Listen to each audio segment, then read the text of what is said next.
In this video, you will learn how to fill small holes using your touch-up kit.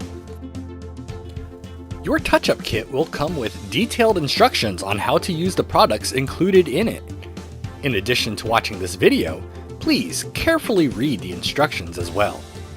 The contents of your touch-up kit may vary slightly depending on whether it is for a stained or painted cabinet. We'll demonstrate how to fill a small nail hole. The first thing you'll want to do is with your fingernail, scrape it and make sure there's no splinters sticking up. Then, gently rub your fill stick across the nail hole. Gently push it down as you fill the hole.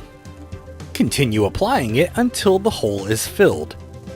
Next, use the card scraper tool to remove the excess material from the surface.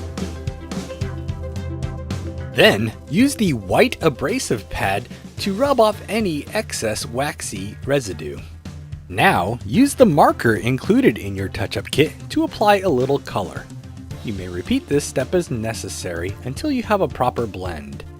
Please refer to our video on using the marker for proper usage instructions.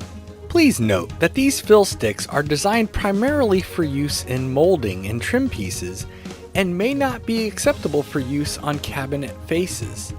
If you need to touch up outward-facing surfaces of cabinets, please look at our aerosol kits and the associated videos for them.